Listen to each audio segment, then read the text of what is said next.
feel that किया जा सकता है, उनका जीवन ये सीख भावी पीढ़ी को देता रहेगा। एक नेक इंसान के रूप में, एक विद्वान अर्थशास्त्री के रूप में और रिफॉर्म्स के प्रति समर्पित लीडर के रूप में उन्हें हमेशा याद किया जाएगा। एक अर्थशास्त्री के रूप में उन्होंने अलग अलग स्तर पर भारत सरकार में अनेक सेवाएं दी। एक चुनौतीपूर्ण समय में उन्होंने रिजर्व बैंक के गवर्नर की भूमिका निभाई।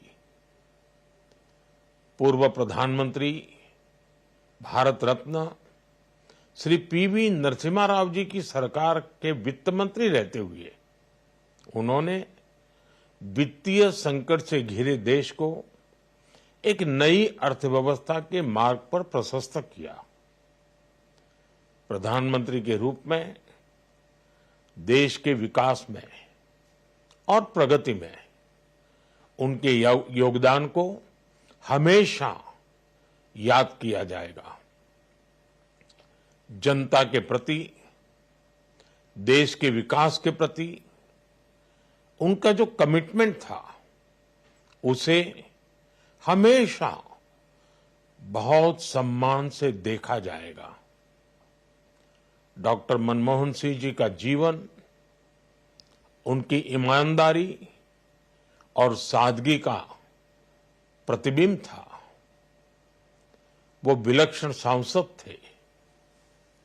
उनकी विनम्रता, सौम्यता और उनकी बौद्धिकता उनके संसदीय जीवन की पहचान बनी।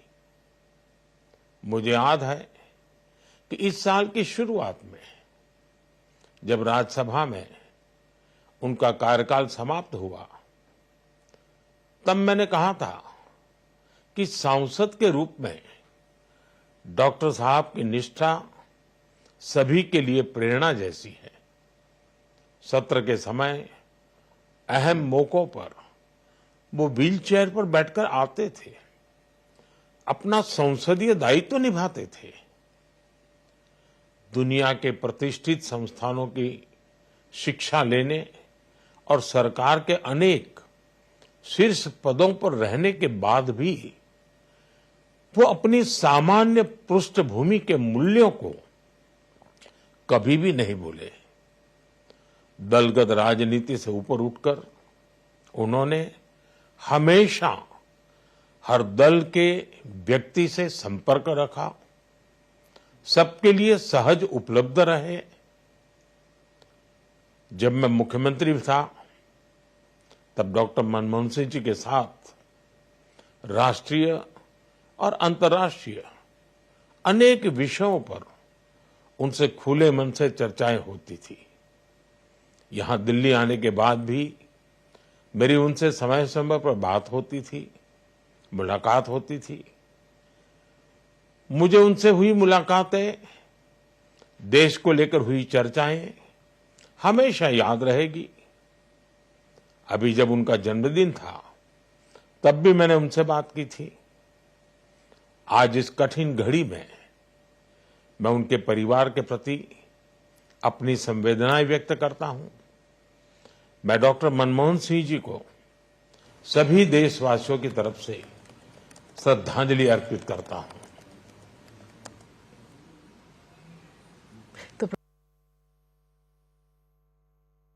his condolences. In fact, it's a very interesting point that he made. He was recalling that time when Dr. Manmohan Singh had made his presence in Rajya Sabha. In fact, that sight of Dr. Manmohan Singh, the former Prime Minister, actually coming in the wheelchair in Rajya Sabha was something that struck everyone in Rajya Sabha, earning him praise from Prime Minister Narendra Modi as well. Pallavi, coming to you now, do you think that the Indo-US nuclear deal was the defining moment in Dr. Manmohan Singh's life, or do you think, him actually just successfully guiding the turbulent coalition for 10 long years, especially in UPA 2 when it was hit by policy paralysis? Yeah, and just very quickly on that wheelchair point, 2022, I think, is the last time we saw him. And when he cast his vote on a wheelchair, he insisted on Yes. coming, despite the fact that he was unwell, because that's when the presidential elections were taking place. And after that, once more, he came on a wheelchair, very unwell. Again, when there was a debate, I think, on the new constitution building. So just very quickly on that. He's always going to be remembered for a large number of things. The Indo-US nuclear deal was not an easy call. I still remember that the party had multiple core group meetings. Every Friday there would be a core group meeting in which Sonia Gandhi, the Prime Minister, and RCR, as it was called there, Mr. Chidambaram, and all of them were there. Barring Manmohan Singh, everyone else, and Sonia Gandhi was very quietly listening, everyone else insisted that, what's the big deal about this deal? I mean, do we really need to have it at the cost of a government? And that is when Dr. Manmohan Singh spoke at length. And many who were sitting there and told me later that we were like astonished. He rattled off the figures and statistics on how we need to look ahead. It ends India's nuclear isolation. It will serve our energy needs. And he talked about the fact that you're sitting in the national capital. Think about the people living in small villages and remote areas. Sonia Gandhi was instantly convinced, and that is there in front of everyone. She said, I too want this deal, and the party will have to support it. So with the party completely backing him, I don't think he really cared beyond a point of time whether the allies would back him or not. When he was asked this question by us, I remember that his government could collapse. He said, so be it. I think it was very clear that if the left wants to walk away, which they did, it was fine. We will find alternatives. I want to go down in history as a person who pushed for a deal which would benefit India. But this is not the only thing he's remembered for. I mean, many of us would follow him, and I remember Manrega. Let's not forget that. He would talk about Aadhaar. He would talk about GST. He would also talk about the food security. That became the trump card when he came back for a second term in 2009. So there are many achievements. And the RTI bill that was India introduced in 2004, if I'm not mistaken. Of course. Absolutely. RTI bill. I mean, the list is long. And he was the one who felt that India needs to open up, and that liberalization mantra which he carried with him as a finance minister, he carried to his government. So he had his team of people. I mean, people like Mr. Chidambaram, he himself, and his entire economic council. And in fact, everyone would say that a budget is actually prepared by Dr. Manmohan Singh. And I remember in one of his interviews, Mr. Chidambaram told me that, I may be a finance minister, I may know the finances, but there was no way you could fool Dr. Manmohan Singh when it came to figures and statistics. So that was what he would always be remembered for.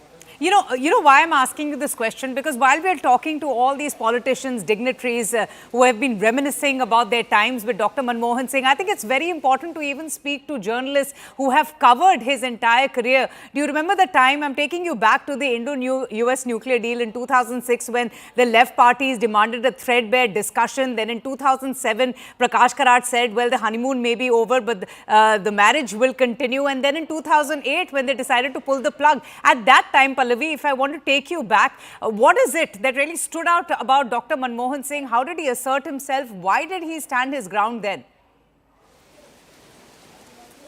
Extremely calm, because I remember in those days we were in the old Parliament building, Avantika, and there was this whole corridor where he used to walk in from the Lok Sabha or the Rajya Sabha, but more importantly from the Lok Sabha to his chambers. And it was a very brief walk. It was a couple of seconds. But we would wait for hours to catch a glimpse of him and ask him this question. And every time we would tell him that, your government could fall, he would just smile and shrug his shoulders and walk out. He used to ooze this confidence that I don't care. But at the same time, I think he was also very convinced that something will happen, something will be done, the deal will also become a reality, and my government will also survive. There were those backroom chatter going on. I think once it was clear that even Sonia Gandhi was convinced, like Dr. Manmohan Singh, that the deal would have to become a reality, the entire party machinery, the top ones, they got into action. I mean, Ahmed Patel was alive at that point of time. He started reaching out to Mulayam Singh Yadav. I remember Mulayam Singh Yadav's famous soundbite at 10 Janpad when he was going inside to have a meeting with Sonia Gandhi on the deal. He said, "Mujhe ye deal wheel and nuclear kuch samajh mein nahi aata. I want to support the government." Clearly, there was a pound of flesh which was extracted at that point of time, and which, of course, we got to see later.